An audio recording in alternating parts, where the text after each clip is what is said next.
What's up, Squad Show? I'm your host, Jaron Spor. I'm going to tell you why the sun is rising, not setting, on the Tampa Bay Buccaneers. I'm James Yarcho. I'm going to tell you why Todd Monken is probably at the top of the Bucs wish list. And I'm Ryan Lavoie, and I'm going to tell you why the Bucs must get this offensive coordinating hire working right. Hey, Tampa Bay, it's the Buccaneers squad. Everything Tampa Bay Buccaneers every week. Breaking down all the big hits and game-changing plays from the heart of the Sunshine State, the way only the Locked On Podcast Network can. With a touch of the Buccaneer way, the Buccaneer Squad Show starts now.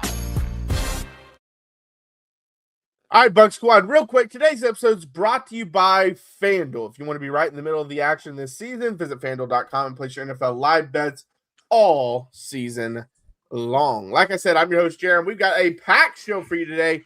Can Mike Tomlin possibly end up in Tampa? We'll talk about that. Then we're going to break down the offensive coordinator search, as they've already interviewed several candidates and they got more on the way. What about Mike McDaniel? We'll talk about that.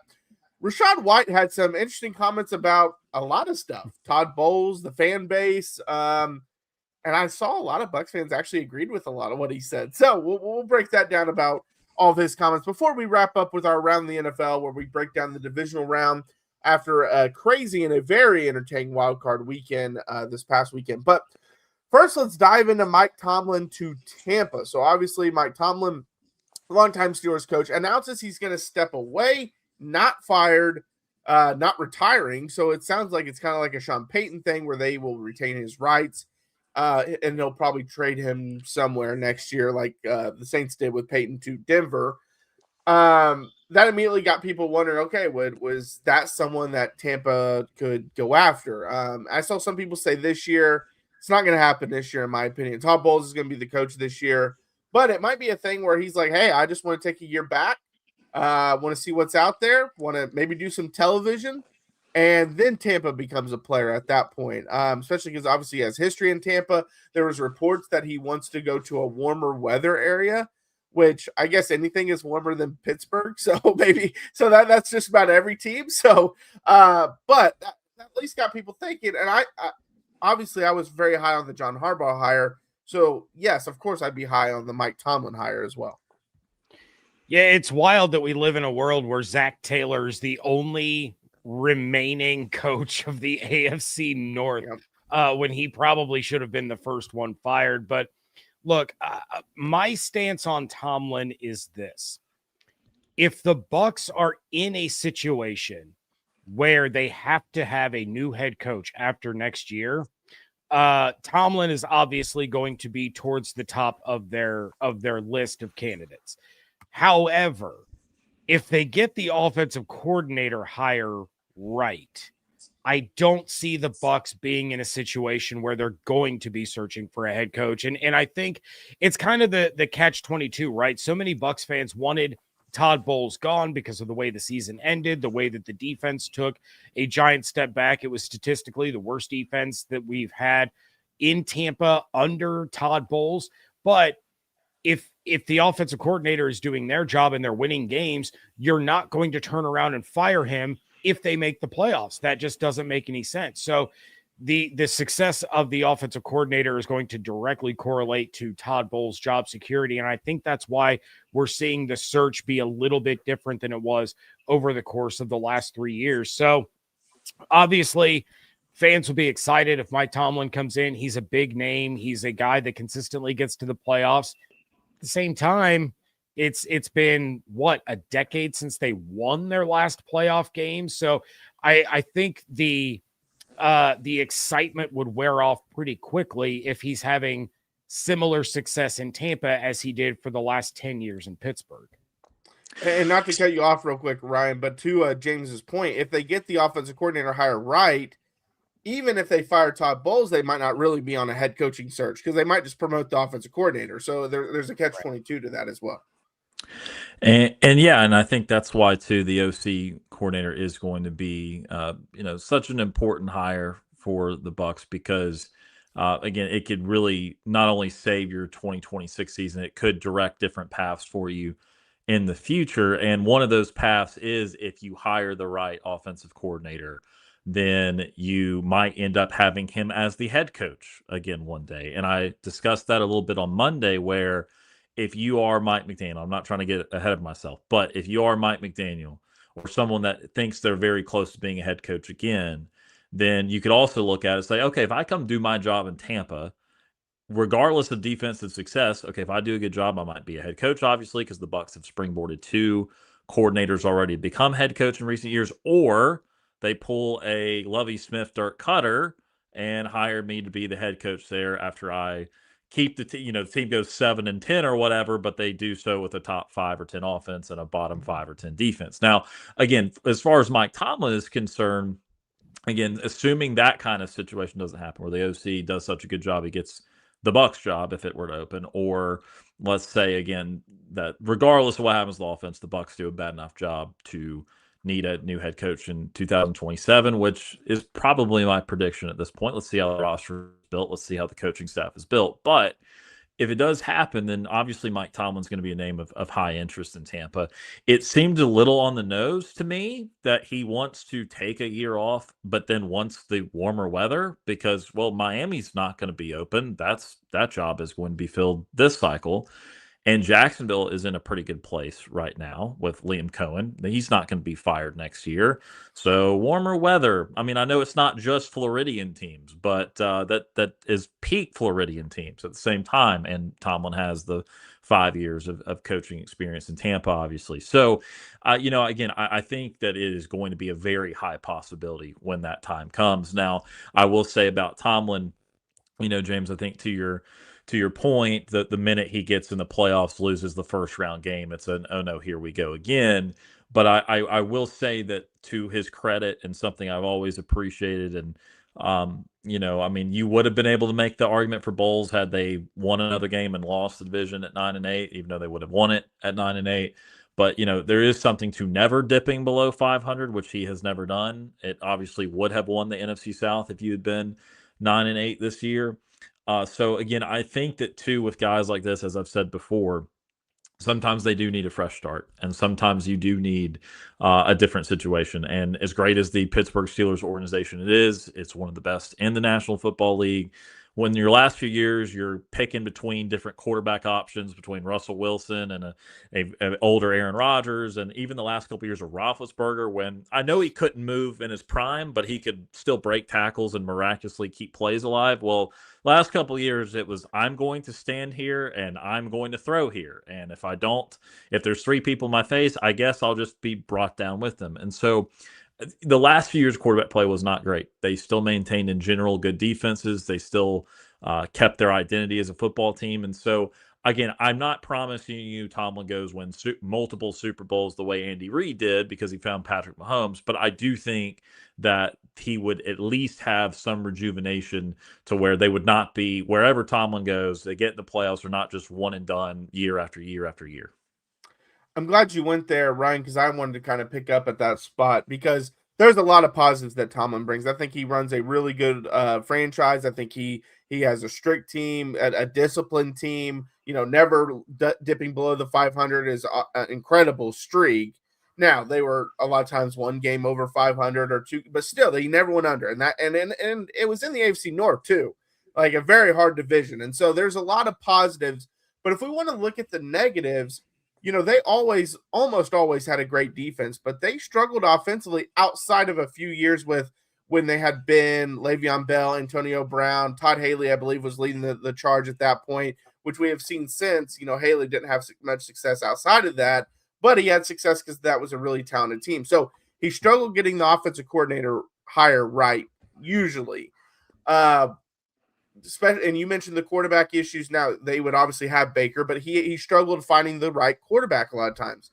And I felt outside of those Haley years, pretty much as soon as Le'Veon Bell left, I felt like the offenses looked old and outdated, and it was just kind of, your old school, hey, we're going to run the football and play great defense. And that just doesn't work really as much anymore. And so if you want to look at some negatives, that's been one of the criticism with Todd Bowles, at least this year. Obviously, he's done well with offense coordinator hires before this year, but one of them was, he struck out on the offense coordinator hire. Now, with that being said, a big reason why that's brought up is because of how bad the defense was, which Tomlin's defense never fell down like that. But yeah, if you want to look at some negatives, he has struggled getting the offense coordinator right and having explosive type offenses outside of a stint with Antonio Brown and Le'Veon Bell and Ben Roethlisberger. Well, and I would caution not to assume that Baker would be the quarterback if things go south for the Bucs, if they are moving on from Todd Bowles and you bring in Mike Tomlin. I think at this stage, the decision to keep Bowles pretty much ties him to the hip with Jason Light, right? So if this doesn't work out, if they don't give the Bucs the weapons that they need on the defensive side and have a successful season in 2026, make the playoffs, win at least one playoff game, now you're probably looking at a complete rebuild. You are going to fire the head coach. You're probably going to fire the general manager. I wouldn't. I think Jason Light has done more than enough to earn his job, and he would immediately be hired by another organization. But I think you're looking at building a completely new team in the mold of the new head coach, which again would worry me if that coach is Tomlin because of the problems that they've had getting a competitive offense on the field, since the Roethlisberger days. And of course, before Le'Veon, before Antonio Brown, you had successful offenses there with Antoine Randall L and Hines Ward and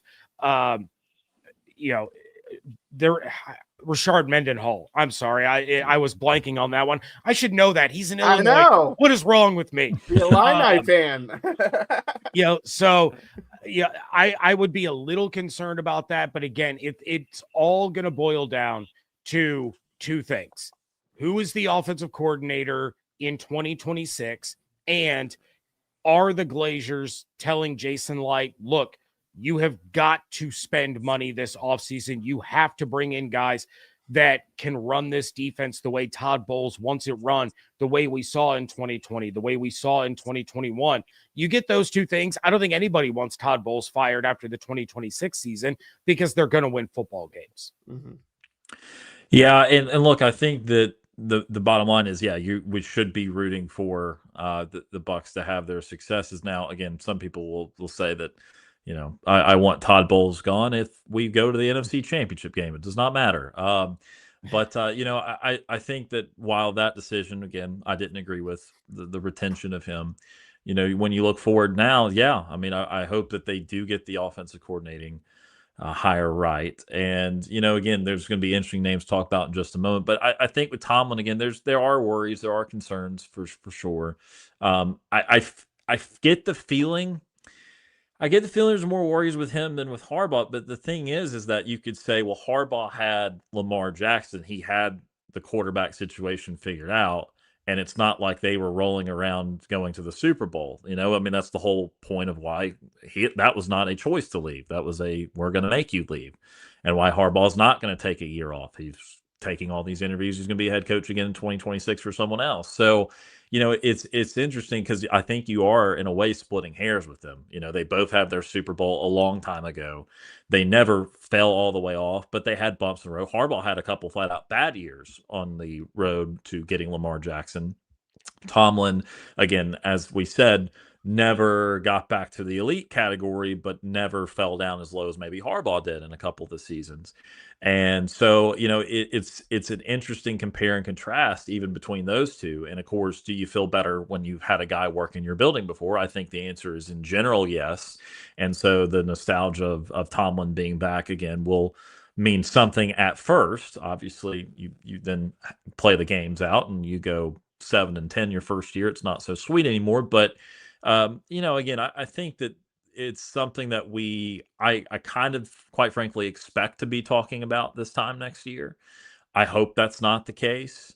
Again, but that's why when we lead into this next segment, again, who are you going to get as OC? Because you clearly are not getting a change of philosophy defensively. Todd Bowles is going to call the defense. Mm-hmm. He's going to hire some new position coaches, but then it's about what you acquired actually roster-wise on the defensive side of the ball. So that and the OC, that's the questions that will lead us into whether we're having the same conversation again in 12 months. And I know this is a little off topic and we have not much time, but I wanted to ask you guys, do y'all think that the Ravens, the way the owner treated Harbaugh on the way out was kind of weird, or was that just me? So, for example, he fired him over the phone, which is weird because he's been there forever. And then they asked him if they would have beat the Steelers, would he still be the coach? And he said, yeah, for another week. You think that was kind of weird? Yeah, I view this situation very much the same way I viewed Baker Mayfield's exit from Cleveland. Yeah. The GM, the ownership, the powers that be really used an injury-riddled season of their MVP quarterback as an excuse to get away from John Harbaugh. Maybe he wore out his welcome. We know his brother is famous for wearing out his welcome relatively quickly. And I think they found that as a convenient way to move on from him. I realize that the GM there in Baltimore has done a good job. I personally have not been a fan of his, especially, seeing him speak at the scouting combine and the way he's handled a lot of these situations. I think this is another misstep on his part. And I don't know. I kind of hope that it bites him in the butt. And I wish John Harbaugh a lot of success as long as he's not facing the Bucs. It's going to be weird no matter when you fire a head coach that's won a Super Bowl for your organization and has been around as long as Harbaugh. So, yeah, I mean, the optics after the part are one thing, but, I mean, that's always an uncomfortable conversation when you're firing a guy that's been there for that long. Yeah, I just feel when a guy's been there that long, he earns some respect. He'll at least have a phone call. But, all right, coming up next, we're going to talk about the offensive coordinator search while my dog is just randomly barking. But we'll talk about that coming up next. Let's be real, no one starts a business for the joy of calculating tax withholdings or managing payroll spreadsheets. That's where Gusto comes in to take the stress out of payroll, benefits, and HR so you can focus on running your business and supporting your team. Gusto is the only all-in-one remote-friendly payroll and HR platform that makes managing your team simple, transparent, and fast, whether you're hiring, onboarding, or paying employees. Gusto helps you do it all from one place without the hassle or hidden fees. Unlimited payroll runs for 1 monthly price, which means no surprise charges at the end of the month. Gusto's automated tools like offer letters, onboarding materials, and direct deposits save me hours every week. And knowing you can reach certified HR experts anytime gives you real peace of mind. Try Gusto today at gusto.com/LockedOnNFL and get 3 months free when you run your first payroll. That's right, 3 months of free payroll at gusto.com/LockedOnNFL. One more time, that's gusto.com/LockedOnNFL. Hey, it's Matt Derry from the Locked On Lions podcast. The people I love depend on me. If I'm gone, the financial responsibilities don't disappear. I didn't want my family figuring things out during the hardest moment of their lives. That's why I knew only one place to go. I chose life insurance through my friends at Ethos. Ethos makes getting life insurance fast and easy, 100% online. You can get a quote in seconds, apply in minutes, and get same-day coverage. There's no medical exam. You just answer a few simple health questions. You can get up to $3 million in coverage. Some policies are as low as $30 a month. I love the folks at Ethos. Protect your family with life insurance from Ethos now by going to ethos.com/LockedOnNFL. In as little as 10 minutes, you can get the free quote and up to $3 million in coverage at ethos.com/LockedOnNFL. That is ethos.com/LockedOnNFL. Ethos.com/LockedOnNFL. Application times and rates may vary. All right, we're back here with another segment of the Bucs Squad Show. Reminder, this is just extra content that we do. It doesn't take anything away from all the great stuff that James does daily. We just do it 2 times a week. Monday and Wednesday is our night during the offseason at 9 p.m. Eastern time, except next week, as we mentioned on Monday, we will not be doing a show on Monday because, for one, it's a holiday, but two, it's the national championship game. So we will move that to Tuesday and Wednesday next week. But other than that, it will typically be Monday and Wednesday at 9 p.m. Eastern time. I think my dog was just upset with the Harbaugh thing as well and just had to get her opinion in real quick. I get Valid. it. Yeah. All right, so it's better when I'm doing the Mississippi State podcast because they're the Bulldogs. So I can say, oh, she's just barking because, she's excited. But anyway, so for the offensive coordinator search, Tampa Bay's already interviewed several candidates. Todd Monken went today. Falcons offense coordinator, or former, I guess, Zach Robinson, former Titans head coach Brian Callahan, and then it was announced like 2 or 3 hours ago that Mike McDaniel would be coming in for an in-person on Friday. Is there anyone else I'm missing? I think that's all the ones that David Shaw and I forgot about David Shaw. Yes. Yeah. Yes. And David Shaw was, when I first heard his name, was kind of interesting, but I kind of liked it as well. It was an interesting one. But so far, obviously, they're taking their time through the process, which they should. And none of the offensive coordinators have been picked off, so it's not like you have to start rushing because some candidates are starting to go and you need to jump on someone quick. But McDaniel is someone that Ryan and I talked on Monday. That's probably our favorite. Monken would probably be my next favorite, although I am a little bit uneasy. I will say this. I see a lot of people bring up his experience with Baker, but that was in the 2019 season when they weren't very good. And it also was Freddie Kitchens' offense, and that's probably why they weren't very good. So it's one of those that you can go both ways on that one. But Monken has done a pretty good job at other places that he's been. So my top two would be probably McDaniel, Monken. I understand the Robinson stuff because of his history and the McVay offense. And then, he was the other side of Liam Cohen when Baker was there. But I just don't love that he never had much success with Atlanta. And I know they have the quarterback situation too, but they had some weapons. And at one point they pretty much demoted him this year. I don't know. I understand it. I don't love it. I think when you take a look at this entire situation, in order to sell the retention of Todd Bowles to the fan base, this is something I've said it a couple of times, you have to make a splash in the offseason. You have to make a couple of splashes. The first one is the offensive coordinator hire. Then you have to make a splash in free agency. You have to make a splash, potentially a splash trade. You have to go all in, 2020 level, Brady era level, all in. I think there are 4 candidates that you can legitimately call splash hires for the Buccaneers. It's Mike McDaniel, it's Todd Monken, it is Zach Robinson, and it's Nate Scheelhaase. And Scheelhaase is already starting to get some attention for head coach. I believe he has a head coaching interview in Pittsburgh. I think he had one in Cleveland. He's had 2. My personal list, I have Mike McDaniel at number 1. And there's a couple of reasons for that. Number 1, I just love the offense that he runs. He was great in San Francisco. He was great in Miami, despite having the poster child for CTE as his quarterback. Like, that kind of derailed everything in Miami.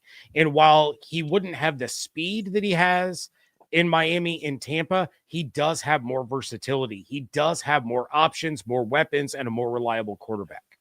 However, I think the Bucs have Todd Monken at number 1. And there are a couple of reasons for that. Todd Bowles is in a must-win now situation.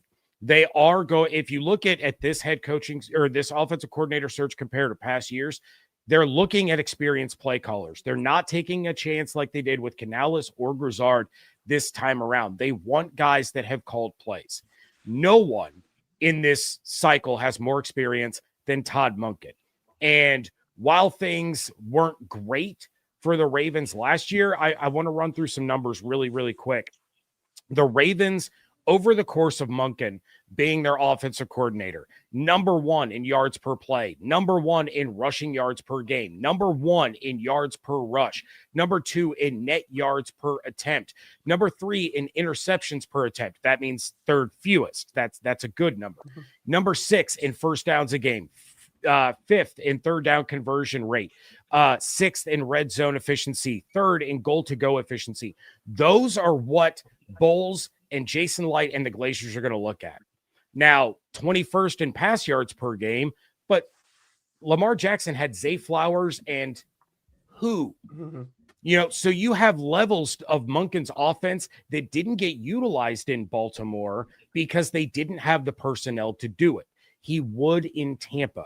This is a proven guy at both the NFL and the collegiate level, and I think he is going to be their top choice. And I think if he is the selection for the Bucs, you are right back to talking about a top 5, potentially top 3 offense in the entire NFL. James, did you say those were numbers for this season? under Monken That was this season? From 2023 to 2025. Okay. That's where the Ravens ranked in the NFL. Okay. Well, because I would still make this point, even with the bigger sample size, that it's not like Lamar Jackson's played every single game for them. That's with having to mix and match some backup quarterbacks in there too, and making those numbers a little bit different. So, I'll tell you this: I think it is Monken and McDaniel, and then everybody else, because I think there are too many flaws with other guys. I do think that. Either way, Mike McDaniel, I've always appreciated. There's a little nuance to what he does, where the motions he runs and some of the screen game too. I mean, it's different, but it's like Liam Cohen, where it's like, I didn't know you could do a screen like that, and you see one of those every now and then, because you thought there's just only like 3 or 4 kinds of screens. Like, that's all you can run. And then it's like, oh, they motioned 2 guys, came back and threw it to the tight end. And so just little things like that. And so I appreciate the nuance that Mike McDaniel has in his offense. And that's why, again, someone's going to be very happy to hire him. I do want him for Tampa. And again, I would pitch to him. I can't really pitch it as Todd Bowles, but if I'm someone else, I'd pitch him and say, hey, you do a good job here. Hey, we got the weapons for you now. We've got an offense that does not have a quarterback crisis, that has good wide receivers, good running back, a line that was very banged up, but I think is promising when healthy. Bunch of young guys up there, plus one of the best tackles in football. So, you pitch that, and then by the way, if you do well with that, you could be the coach here, maybe, or you could be a coach somewhere else. But still, Mike clearly, by taking all those head coaching interviews, as anyone would want to do, he was knocking on the door of still being a head coach until John Harbaugh was fired. I think he was going to still be the Miami head coach. At least they drug their feet.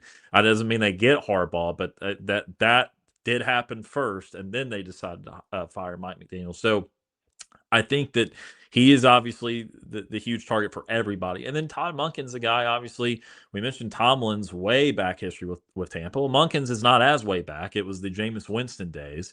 And there's a ton of turnovers in there, but he's also the OC on a 9-7 team. I know Dirk Cutter ran a lot of the things going on with Jameis. Obviously, that's the whole point of why they elevated him to head coach after the Lovie Smith firing. But, Todd Monken did run in his last year at Tampa as the OC. They did have a ton of yards and a good number of points, and again, all the turnovers. So, that's just what it was with Jameis Winston that time. But I think you saw good stuff even back then. And at times, at his height in the last few years, he'd been mentioned for head coaching jobs. He may not at this very moment, but over the last few years, he's been knocking on the door of that. And I think he's 59 or 60 now. So if it's going to happen for him, it probably needs to happen sooner rather than later. So he needs to be right in his next choice at OC, or he's just going to kind of be a career OC. So again, I just think the Bucs have a lot to pitch a top candidate here. Again, we did look at the negative side last time where, okay, do you want to be on a staff that might be fired after the next year? But no, when you have this kind of divide already and this whisper of, oh, I don't know if Todd was going to be back in the first place. Well, have a top 5 or 7 offense, you're going to be fine. Again, if Todd Bowles and his defense do their job, you're going to be in the playoffs easily. And if he doesn't, they're not going to blame you. And as I've said 3 times on this podcast already, you're in the right place. You might be the head coach anyway. Again, they don't, it kind of works like that. And sometimes it works like that in college, but it works like that a little bit more often in the NFL, where they really will say, oh, no, that side of the ball is to blame, not this side of the ball. We like what's going on here. More of this, please, less of that, and we'll make our changes accordingly. And I will say this, the reason why, and I would also put Monken and McDaniel as your top 2. I'd put McDaniel slightly ahead of Monken, and the reason why I heard all the stats that James mentioned with them being in rush as far as rushing, and this is just being nitpicky because you have to kind of nitpick the 2, but it's still a part of it. He had the top rushing quarterback maybe in NFL history. As part of that, they had a really good offensive line for most of that. Then the last 2 years, they've had one of the best running backs in NFL history, so that helps. Whereas I believe a big reason why McDaniel's run schemes works is the same reason why Shanahan's run schemes work. And it doesn't matter what running back you throw out there. And yes, they have good offensive lines too, but it's just the scheme. I think they scheme the run game really, really well. And so we've seen a scheme can kind of make up for the lack of talent. And so this could definitely be a year that you go all in and get all these defensive players. And yes, that stinks because you do need to improve the offensive line a little bit, and maybe you need to get better at running back. But if a good scheme's there, it might get you through the year while you go all in on defense. And then next year you can build on the offensive line, get that running back when you got more defensive talent. And so that's why I would give the slight edge to McDaniels, because I just love his run game scheme. And I know we're out of time, but we'll probably talk about the offensive coordinator search a lot over the next several weeks. Hopefully Monday we have an answer. Then we only have to talk about it one more, or I guess Tuesday we'd have an answer. I don't think so either. I think they're going to take their time. But all right, coming up next, Rachaad White had some crazy comments, and honestly, he might be telling the truth on a lot of them. We'll talk about that coming up next. Well, new year, new systems. This is the time when a lot of us look at the messier part of how we run our business and think there has to be a better way. And there is. Streamlining your communications is one of the quickest upgrades you can make. That's why today's episode is brought to you by Quo, spelled Quo, the smarter way to run your business communications. Because when your team is reachable, organized, and communicating in one place, you're not just working cleaner, you're creating more opportunities to connect with customers. I love how simple Quo makes everything. Your whole team can call and text from one shared business number, so nothing gets missed. Everyone sees the full conversation thread, which makes replies faster and more personal. It works right from your phone or computer, and you can even keep your existing number. It's no surprise Quo is the #1 rated business phone system on G2, trusted by more than 90,000 businesses, from solo operators to growing teams. Make this the year where your no opportunity and no customer slips away. Try Quo for free, plus get 20% off your first 6 months when you go to quo.com/LockedOnNFL. That's QUO.com/LockedOnNFL. Quo, no missed calls, no missed customers. All right, Bucs Squad, we're back for another episode here on the Bucs Squad Show. So Rachaad White appeared on the, I believe it was the Loose Cannons podcast, and he talked about a wide variety of stuff. One thing he talked about was Todd. I'll just mention the two things that stuck out to me. If there was more from the interview that stuck out to you guys that y'all want to address, feel free. But the two things that stuck out to me was, one, the Todd Bowles stuff. And he said that he felt like Todd Bowles should give up the play calling of the defense, which is something we kind of talked about as well, and be more of a CEO type of coach. The other thing that stuck out to me was when he talked about the fans. He said, he mentioned how the fans, he's kind of tired of them, a lot of the home fans selling their tickets and away fans getting those, and it being still more of a home crowd, but still you got more away fans there than there should be. And I haven't been able to make a game out there, but Ryan, you've been a season ticket holder, so that's something you could possibly talk about as well, seeing that. But I know there were several games this year that they would wear their like white unis or something, and I would look at the stands and be like, oh, it's an away game. And then I would see the logo, and I'm like, oh no, it's a home game because of how many fans I saw. So I think he made some good points out there, and he's probably just at the point where he's like, I'm not coming back, so I'm just going to be brutally honest about everything. But it gives us content, so I don't care. Yeah, I think one of the issues that you run into is, first and foremost, like, the Bucs are not a historic organization. They're not a legacy organization. And I know at one point they brought up the difference between the Seattle fan base and the Tampa fan base. Here was kind of my thought on the situation. Had I been on with Sammer and Stank, I would have brought this up. In fact, I should probably text them and let them know. What is there to do in Seattle? Like, you have nothing. You don't have a basketball team anymore. You don't have anything else to do, especially during football season. Tampa, you can do anything. You are an hour away from Disney World and Universal. You are 10 minutes away from the beach. You can go to Ybor. You can do all these different things. And being a transplant city, you have all of these people bringing their allegiances to their other teams with them. So they don't have that born and bred, historical, generational fan base. And I realize that may be a little bit of a cop-out, but look, when you're in a city where you could do whatever you want, whenever you want. Are you going to choose to sit out in 110-degree weather to watch a football game? Or are you going to go to the beach? Are you going to go, do some of these other things? So it's always been tough. Really, the only time that they were really packing the stadium was during the Brady era. But how many of those people were coming down from Boston to get out of the cold and come see Tom? So, I get it. I get the frustration, and I get where Rachaad was coming from, because he's like, I'm getting blasted on Twitter, and I'm sitting here thinking, why don't you show up? Don't talk to me on social media. Show up. So I get where Rachaad's coming from with that, and it's always frustrating watching good football teams the past couple of years not be able to fill their own stadium. It's a bad look, and the Rays deal with the same thing. Of course, they're not in Tampa. They've been in St. Pete, but they've been competitive. And I get people don't want to drive across the bridge, but it's like, if your team is good, support them. You don't have this problem with the Lightning. Why is it a problem with the Bucs and the Rays? Yeah, no, look, I would echo that wholeheartedly, James, because look, I was in a cool situation. As Jaron mentioned, I was a season ticket holder for 4 years. And my situation living wise is the exact same now as it was those 4 years that I was a season ticket holder. I live in the state of Alabama, and I drove 7 hours to each and every game.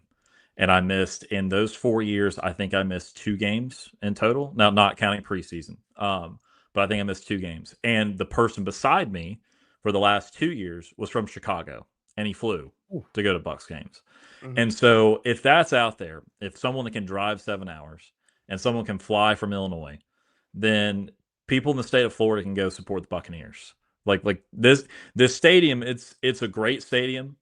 There's going to be renovation talk and all sort of things going on right now. But as with other NFL stadiums that are pretty much not Jerry World, it's a 65 to 70 or so thousand seat stadium. And when we have colleges all across the country putting in 90,000, 100,000 people, and we got a big state like Florida with a big population, I know more than 65 or 70,000 people care about the Buccaneers. I know that to be true.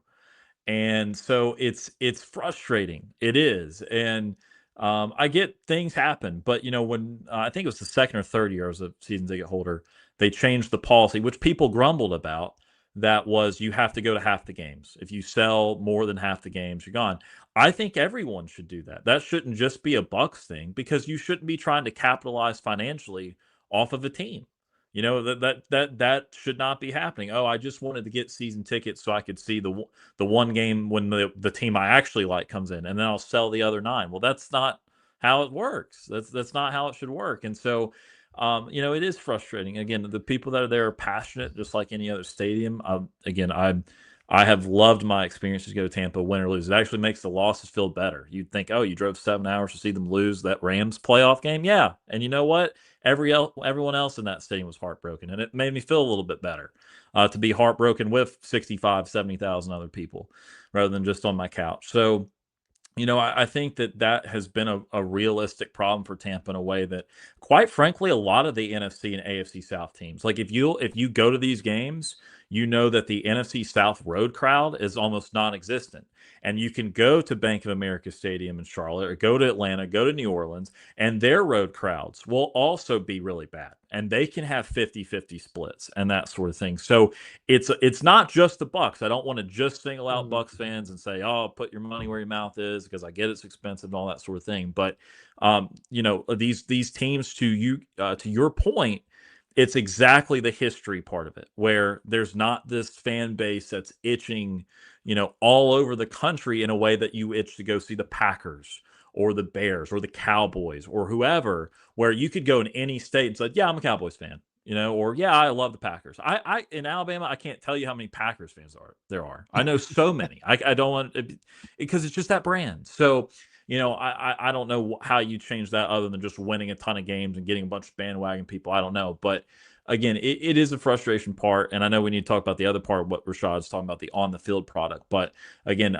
I feel for the people that are loyal, because I did recognize people in those 4 years from every single year. There's a ton of those people. It's just a little bit too much of the, oh yeah, it is going to be a 50-50 stadium when certain teams from the north come to town, and that does make it uncomfortable, and you do lose an advantage when that happens. And I wonder how much, just because I do have, some family, but also know some people that live out in the Tampa area that are retired. Because how much does it play a factor that it's kind of a retirement community where people from all over go to live and retire at. And so maybe that's why there's not as many Tampa fans in that specific area. I'm not saying there's not enough to fill a stadium, because there is, but I'm just saying maybe that plays kind of a factor into that as well. And, to James's point about there being more stuff to do, I live in Oklahoma, and I know people are immediately going to say, what is there to do in Oklahoma? And we will not take Oklahoma slander on this show. But what I was going to say is yesterday, Oklahoma was playing a men's basketball game, and there was hardly – against Alabama, actually, and Alabama was ranked, and there was hardly anyone there. And Oklahoma's not great either, but they were playing Florida. Sorry, they were playing Florida. They play Alabama this weekend, I think. But anyways, they were playing, and there was hardly anyone there. And people were like, oh, this is a disgusting crowd. Like, no one's there. And I'm like, but the Thunder, 30 minutes up the road, are playing the San Antonio Spurs on a nationally televised game on NBC, and that stadium is packed. Why do you think no one's at the OU game right now? Because a lot of the basketball fans are at the Thunder game. I mean, that's just how it is. And yes, it stinks for the college atmosphere, but you're asking me, I went to the University of Oklahoma. I grew up an OU fan, but if you told me, hey, Jaron, you can have tickets to OU Florida, you can have tickets to Thunder and Spurs, which one are you taking? I'm taking the Thunder and Spurs. I mean, that's a massive, massive game.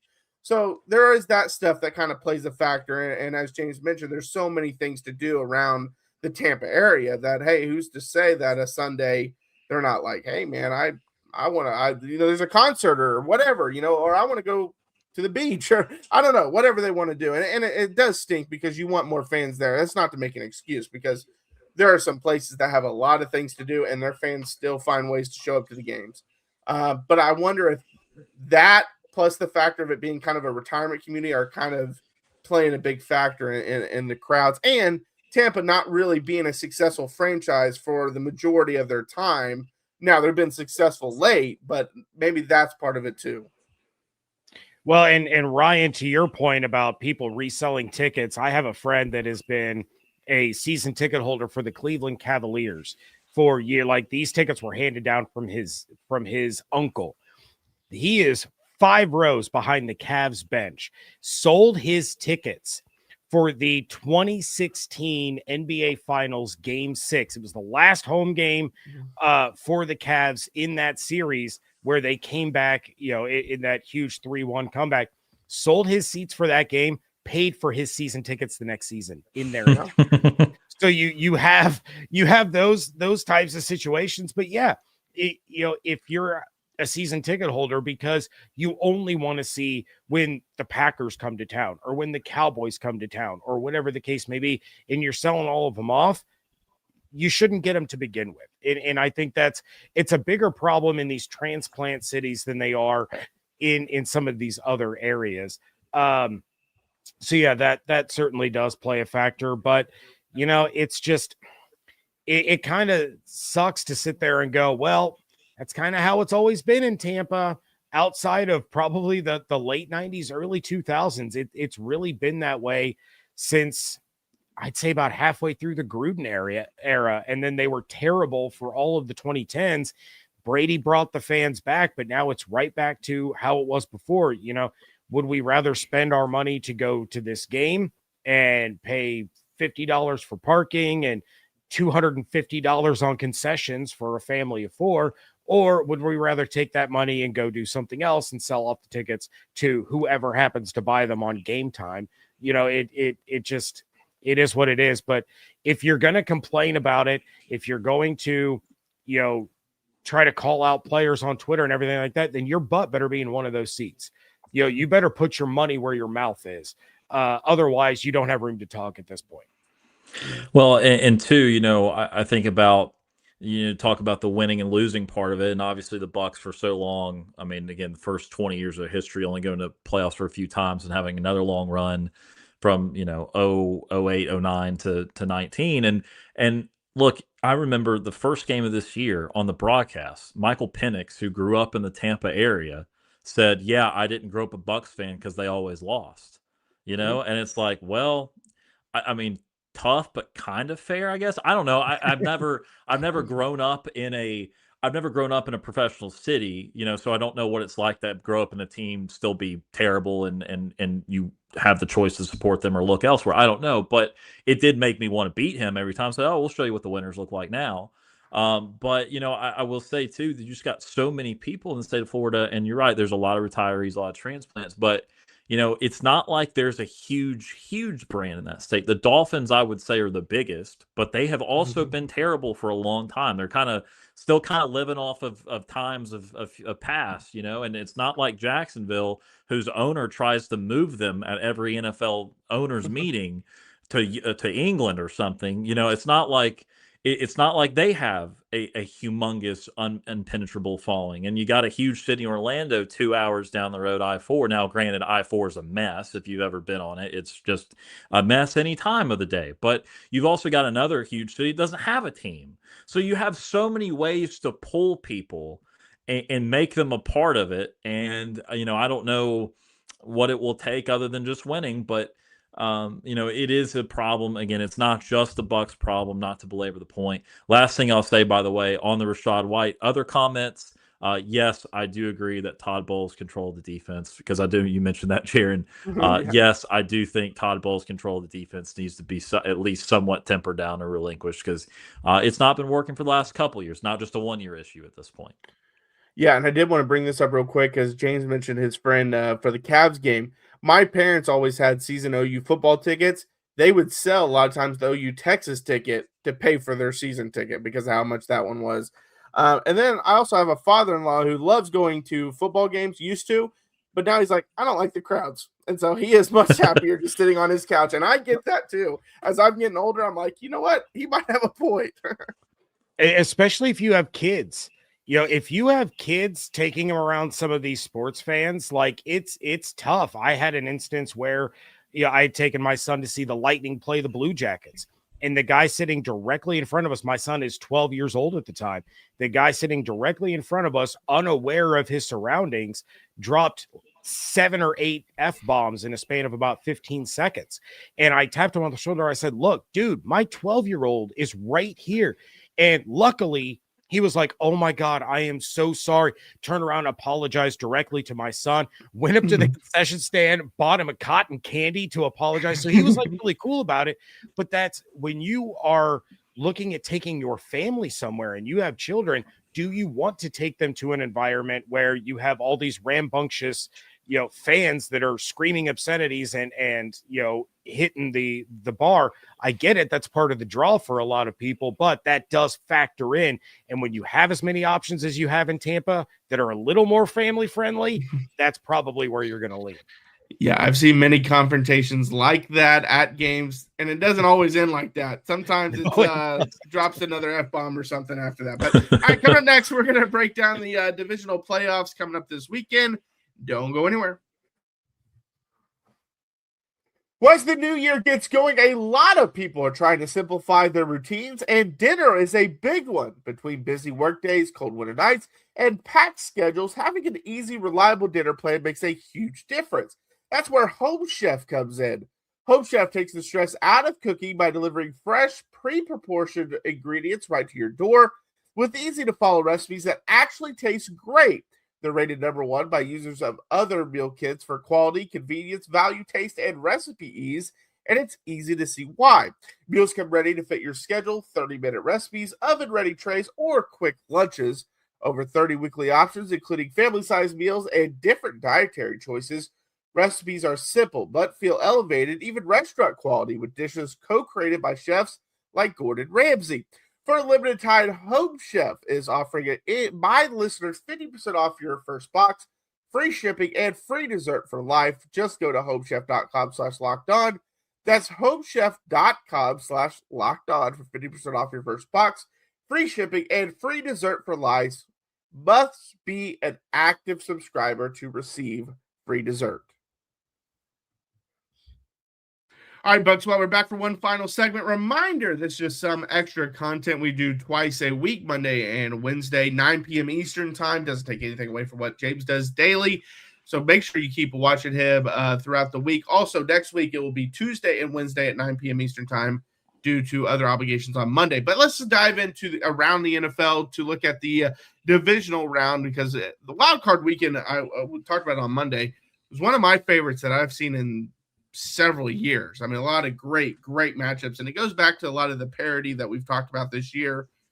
The big game that I am circling the most, first off, I do want to see how far this Bears story will go, because I thought it was going to end this weekend. And so it's fun to see them. And the Rams are kind of my pick to win it, but they'll look like a Super Bowl team one week or one half sometimes, and then the other half they look terrible. So we'll see what happens there. But the game I'm kind of circling is the Bills and the Broncos. And the reason why is because we've talked about many times how this is Josh Allen's chance. There's no Mahomes, there's no Lamar Jackson, there's no Joe Burrow. This is his chance. Now, this is probably the worst team he's had that has made it, but I think this is his chance. And then on the flip side, how legit are the Broncos? We know the defense is legit, but the biggest question is Bo Nix legit? Well, if he goes out and has a really good game and they end up beating the Bills, then he can start silencing some of those doubters. So I think that's the game that I'm going to be keeping my eye on the most. Yeah, I think for me, I'm definitely keeping an eye on the Bills and Broncos. I think all Bucs fans are in agreement that they don't want the Denver Broncos to win the Super Bowl. Nobody wants to see Sean Payton happy about anything ever. I'm actually of the opinion where it's like, I want to see the Bills, the Seahawks, or the Niners win the Super Bowl. Everybody else, I would prefer that they do not win, because I still don't like the Bears from the old NFC Central days. And it also bothers me that when this squad show started, Jaron, you, Marcus, and I were talking about, who told the Bears they could be good. They were outperforming themselves, and they had no business winning some of these games. And then here they are. Bucs fans, of course, hate the Rams, have always hated the Rams, because you just can't figure out a way to beat them, especially in the postseason. But yeah, I would love to see Josh Allen get to the AFC Championship again. I mean, Josh, I'm begging you. This is the time. This is the year for the Bills to finally do it. You don't have to deal with Lamar. You don't have to deal with Mahomes. You just get past the Broncos and probably the Texans. This Texans-Patriots game is so intriguing to me, because no one expected the Patriots to do what they've done. And that shows you what a good head coach can do for you. It can take a team that was as bad as the Patriots last year and turn them into, Super Bowl contenders. But what's going to give first, I think, is the biggest question. Is the Texans defense going to be the one to blink first and allow Drake May to show why he was an MVP candidate? Or are the Patriots going to crumble because of the inexperience, because of how good that Texans defense really is? So that one is super intriguing to me. Yeah, look, I think that Patriots Texans game is probably going to be the most physical of the four. I think it's going to be the low scoring game, and it's harder to predict because even though there's not going to be a lot of points involved, who will make that mistake?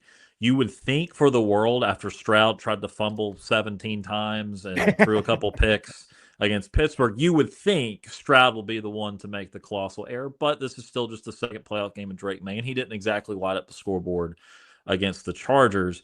I look in the NFC side of things, and I just see what coaching is, because it's what Ben Johnson has fixed with the Bears in just one season. It's what Sean McVay and Kyle Shanahan have done for years now. They're two of the longest tenured head coaches in the league now after the casualties in the AFC North. I mean, it's hard to believe because they're still pretty young guys, especially Sean McVay.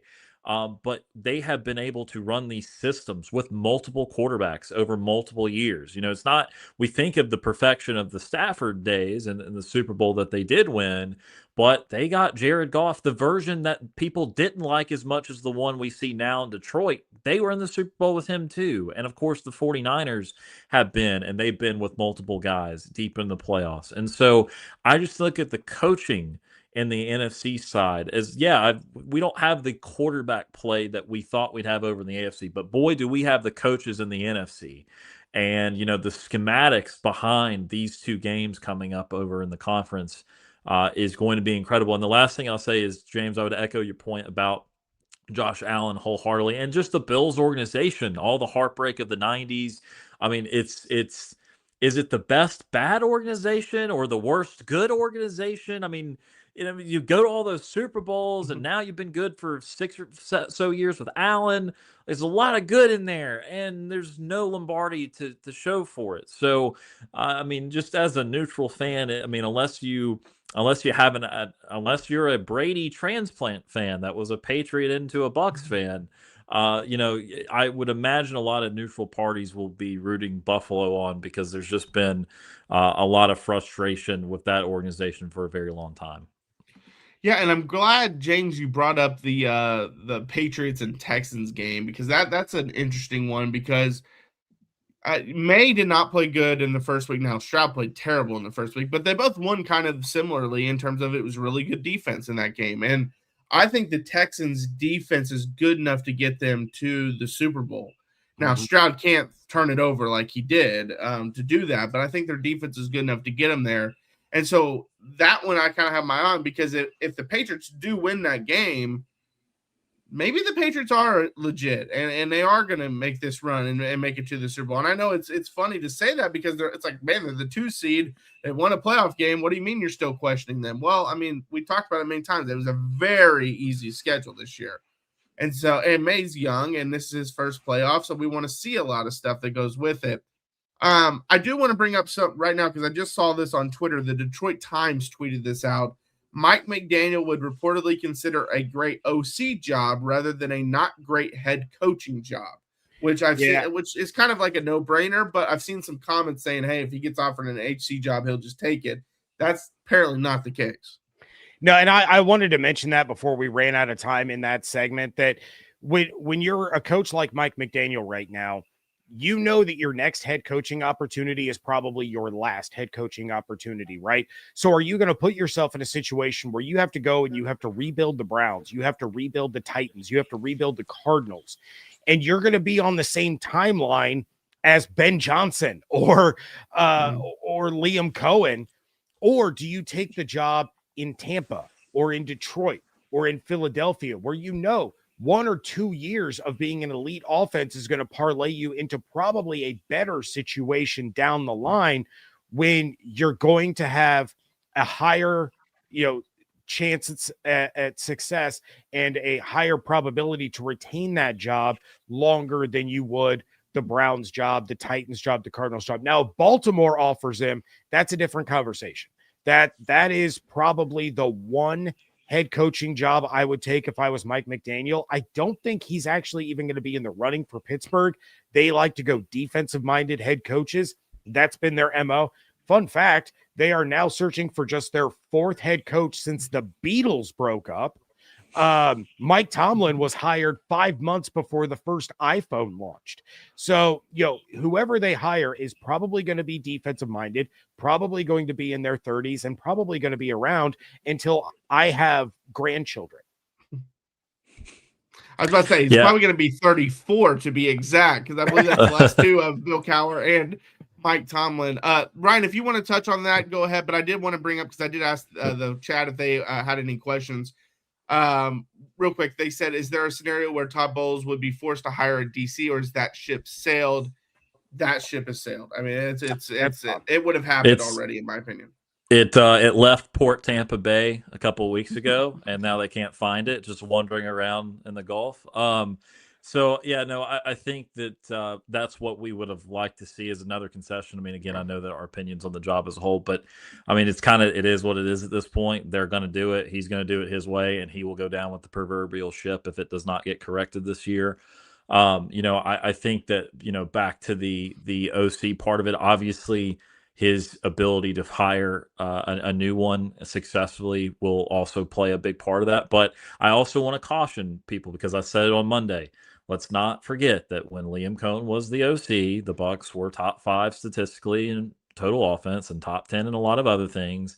And that still netted you just the 10-7 record in the NFC South and no playoff victories that year. So we talked about the ceiling. The ceiling is a 10-win team that may or may not win a playoff game.